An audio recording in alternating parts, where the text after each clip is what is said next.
Hello दोस्तों, आज हम हिंदी का क्रैश कोर्स स्टार्ट करने वाले हैं और ये हमारे हिंदी का सबसे पहला वीडियो है। तो आज हम थोड़ा सा ओवरव्यू लेंगे कि देखिए हमारे हिंदी की बुक जो है, दो बुकें हैं। पहली क्षितिज है, दूसरी कृतिका है। तो हमें दोनों ही बुक पढ़नी है, क्षितिज भी पढ़नी है और कृतिका ही पढ़नी है। तो पहले क्षितिज का हम देख लेते हैं कि देखिए क्षितिज में हमारे दो भाग हैं। पहला हमारा काव्य खंड है और साथ ही साथ हमारा गद्य खंड है। काव्य खंड में हमारे पास कविताएं आती है।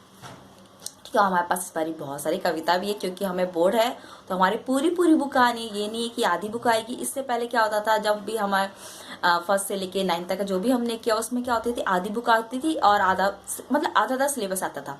बट जब हम बोर्ड करते हैं तो बोर्ड में क्या होता है, हमारा पूरी बुक आनी होती है और हमारे पास बहुत सारी टेंशन हो जाती है कि भाई हम पूरी बुक कैसे पढ़ेंगे, पूरी बुक याद कैसे करेंगे।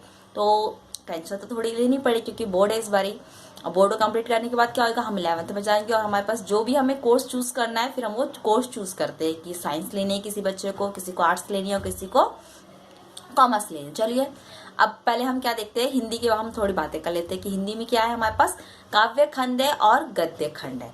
तो काव्य खंड में हमारी कविताएं आएंगी। उसमें बहुत सारे कवि हैं जिन्होंने अपनी अपनी कविताएं लिखी हुई है।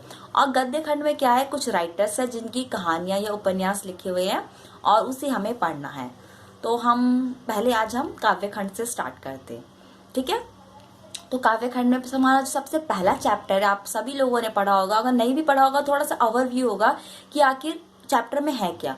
हमारा पहला चैप्टर का नाम क्या है, पद है, जिन्हें सूरदास जी ने लिखा हुआ है। सूरदास के बारे में आप लोग जानते होंगे कि सूरदास जी जो है कृष्ण जी के बहुत बड़े भक्त हैं और उन्होंने सिर्फ कृष्ण जी के ऊपर ही बहुत सारी उन्होंने अपनी कविताएं या फिर पद जो है लिखे हुए हैं। और वो कृष्ण जी के भक्त है। देखिए एक बात और भी है कि वो क्या है, अंधे हैं। उन्होंने बिना देखे क्या करते हैं, कृष्ण जी को इमेजिन करते हैं, कृष्ण जी ऐसा कर रहे हैं, वैसा कर रहे हैं। और उन्हीं के अनुसार उन्होंने अपनी क्या लिख रखी है, अपनी पूरी कविताएं या फिर कहानियां लिखी हुई है। तो हम सूरदास जी देख लीजिए कि कितने क्या एक महान इंसान है। तो हम स्टार्ट करते हैं हमारा पहला चैप्टर, जिसका नाम है पद। और हमारे चैप्टर में क्या है, आपको 4 पद है टोटल, ठीक है। अब ऐसे बच्चे जिन्होंने पहले हम देखते हैं कि मान लीजिए हमने चैप्टर पढ़ा नहीं है, ठीक है, कुछ हम थोड़ा थोड़ा आइडिया लगाते हैं कि आखिर चैप्टर में था क्या। चैप्टर में था कि उद्धव जो है वो मथुरा में तो क्या कृष्ण जी रहते थे। तो उद्धव जो है वो वृंदावन आए हुए हैं गोपियों से मिलने के लिए। और मिलने आए हुए हैं और उन्होंने क्या करे, वो गोपियों से कुछ बात कर रहे हैं और वो योग संदेश का उन्होंने कुछ बातें की थी, ऐसा कुछ था, ठीक है। अब योग संदेश की बातें की थी। तो जो चैप्टर है उसमें बहुत सारी चीजें ऐसी होंगी जो हमें, मान लीजिए हमने चैप्टर पढ़ा ही नहीं है तो हमें कुछ आइडिया ही नहीं है कि आखिर उसमें क्या है। बस हमें ये पता है कि उद्धव जो थे वो आए हुए हैं और गोपियों से उन्होंने कुछ बातें की। और गोपियां जो लोग थी वो क्या कर रहे हैं, उन्हें खरी खोटी सुना रही है, कुछ मतलब बुरा बुरा बोल रही है कि भाई तुम कहाँ से आ गए हो और हमारे लिए विरह की अग्नि जला रहे हो, ऐसा ऐसा कुछ था हमारे चैप्टर, ठीक है, ऐसा ऐसा था। अब हम जिन्होंने चैप्टर पढ़ा है, ये तो हो गया कि जिनको कुछ ओवरव्यू था, ठीक है। अब हम क्या करें कि अब हम चैप्टर देखेंगे भी और साथ साथ जानेंगे भी कि चैप्टर में क्या था और क्या क्या चीजें थी। तो हमारा जो पहला वाला पद था, देखिए मेरे पास बुक अभी नहीं है, मैं बस क्या कर रही हूँ, मैं आपको बताते जा रही हूँ कि मैंने को क्या क्या आइडिया है और मैंने क्या क्या याद है।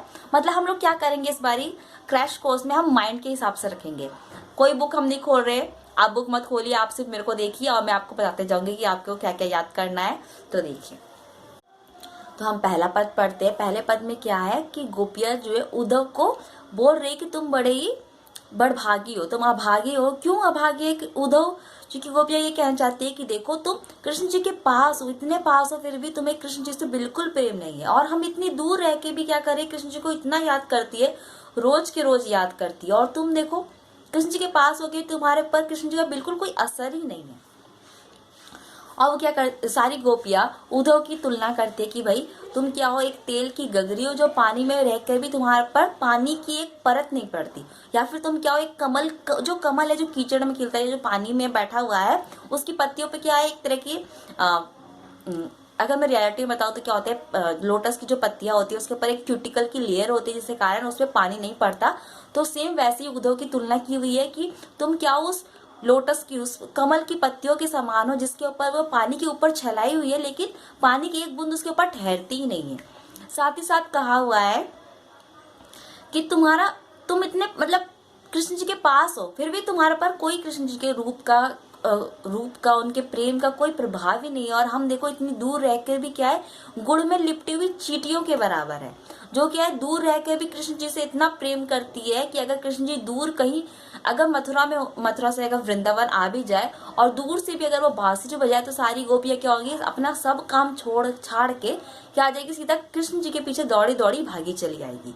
तो कृष्ण जी के लिए गोपियों का इतना बड़ा प्रेम है, इतना ज्यादा प्रेम है कि कृष्ण जी चाहे 2 साल के लिए या 3 साल के लिए या मतलब मान लीजिए 10 साल के लिए भी अगर दूर भी हो जाए ना, तो भी वो क्या करेंगी, दिन रात सिर्फ कृष्ण कृष्ण रटते रहेंगी और कृष्ण जी को याद करते रहेंगी। और उद्धव से यही कह रही है कि तुम क्या है, बड़े ही क्या हो, अभागे हो। तो ये हमारा पहला पद था जिसमें गोपियों ने उद्धव की तुलना की थी, किससे, पहला तेल की गगरी से, साथ ही साथ पानी लोटस की जो यानी कि कमल की जो पत्ती है, कमल की पत्तियों से, और खुद की तुलना की हुई है गुड़ में लिपटी हुई चींटियों से। ठीक है, ये हमारा पहला पद था। ठीक है, सिंपल सिंपल आप याद कीजिए कि क्या क्या है, क्या गोपियां कहना चाहती है उद्धव से। अब हमारा सेकंड देखिए, सेकंड पद में है कि उद्धव जो है उनसे कह रहे हैं कि तुम जो है कृष्ण जी के प्रेम को छोड़ो, ये प्रेम मोह माया सब कुछ नहीं रखा हुआ इसमें, ये सब कुछ भी नहीं होगा तुम्हारा, इसमें क्या करो, तुम अपना योग ज्ञान में संदेश लगाओ, योग ज्ञान जो है उसमें अपना मन लगाओ, वही तुम्हारा क्या करेगा, बेड़ा पार करेगा। तो उसमें गोपियां उद्धव से कहती है कि तुम क्या कर रहे हो, तुम यहाँ पर आके हो और तुमने हमारे अंदर क्या कर दिया, विरह की अग्नि जला दी है।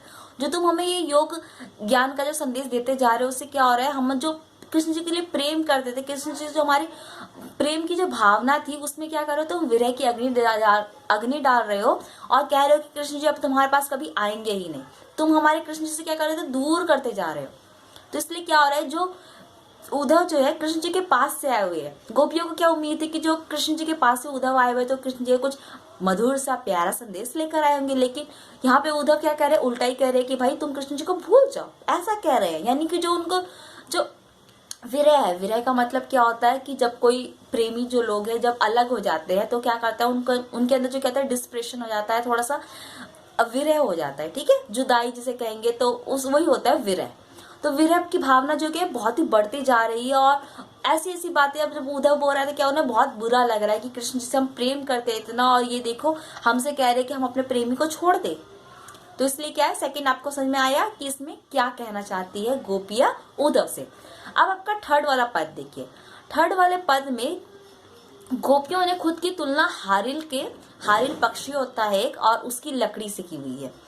इसमें आपको बताया गया है कि जो लकड़ी है वो कृष्ण है और जो हारिल पक्षी है वो क्या है, गोपियां है। अब देखिए हारिल पक्षी क्या करता है, हारिल पक्षी के पास पैरों में उसके पास एक लकड़ी होती है, वो हमेशा लकड़ी को पकड़े रखता है अपने पाँव के साथ। अब उसने पाँव के साथ पकड़ रखा, वो पाँव में पकड़ के उसे दूर दूर वो जहां भी जाएगा वो लकड़ी को साथ लेके जाता है।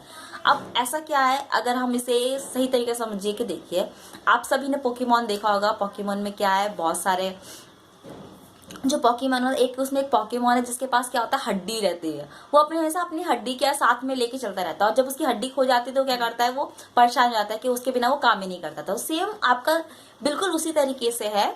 या फिर आप देख लीजिए डोरेमोन, आप देखते होंगे तो डोरेमोन की क्या है, डोरेमोन की एक पॉकेट होती है, अब उसकी पॉकेट खत्म हो गई तो क्या करेगा, कुछ काम ही नहीं कर पाएगा। तो सेम उसी तरीके से हारिल जो पक्षी है उसके पास एक लकड़ी होती है, उस लकड़ी को हमेशा वो पकड़े रखे होता है। अगर उसकी लकड़ी वो खो जाती है तो उसे ऐसा लगता है कि उसके जीवन में कुछ रह ही नहीं गया। उसी तरीके से गोपियां कह रही है कि हमने श्री कृष्ण जी को अपना आधार मान रखा, आधार यानी कि उनका बेस है, कृष्ण जी है तो गोपियां हैं, कृष्ण जी नहीं होंगे तो गोपियां नहीं होंगी। तो जब तक उनकी लकड़ी यानी कि हारिल के पास जब तक लकड़ी है तब तक वो जिंदा है, उसी प्रकार से जब गोपियों के पास जब तक श्री कृष्ण है तब तक वो जिंदा है, अगर श्री कृष्ण नहीं है तो वो भी नहीं है। और साथ ही साथ कहा गया है कि तुम्हारी जो योग संदेश की जो बातें वो हमारे लिए क्या है, कड़वी ककड़ी की समान है। कड़वी ककड़ी का मतलब क्या है कि जब हम अब मान लीजिए मीठी अगर आप ककड़ी खाते तो क्या लगता है, बहुत ही अच्छी लगती है, और जब आपको कोई कड़वा अगर हमने खा लिया, कसैला सा कुछ फल खा लिया तो कैसा लगता है, एकदम खराब सा लगता है। अब आपने जैसे कि आप नीम पी रहे हैं, आपको बहुत ज्यादा बीमारी हो गई और आपको नीम पीने के लिए मिल गया तो आप पिएंगे तो क्या आपका मूड कैसा रहेगा कि हाय, दिन भर आपको ऐसा लगेगा कि मैंने क्या पी लिया और मूड एकदम खराब रहेगा।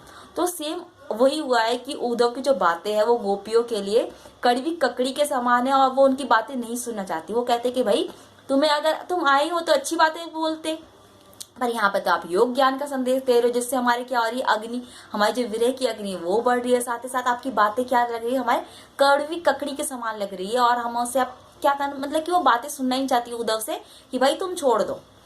अब आपका चौथा पद आता है, ठीक है। तीनों पद हमने पढ़ लिया और तीनों पद आपको समझ में आ रहे होंगे। ये मैंने आपको ना सिंपल लैंग्वेज में समझाने की कोशिश की है कि आप समझ जाइए इजीली कि चैप्टर में आखिर था क्या, ठीक है। अब बट आप क्या कीजिएगा, चैप्टर एक बार पढ़ भी लीजिएगा, आपको उससे भी समझ में आएगा। और लास्ट हमारा जो है चौथा पद जो है उसमें हम देखते हैं, चौथा पद में है कि उद्धव जो है, उद्धव ने कहा, योग संदेश की बात कही। अब गोपियां कह रही है श्री कृष्ण जी को, वो बोल रही है, मतलब कि कोस रही है कि देखिए पहले श्री कृष्ण जी क्या थे, पहले बहुत छलिया थे। छलिया का मतलब क्या होता है, जो छल के ले जाए, कुछ भी छल ले।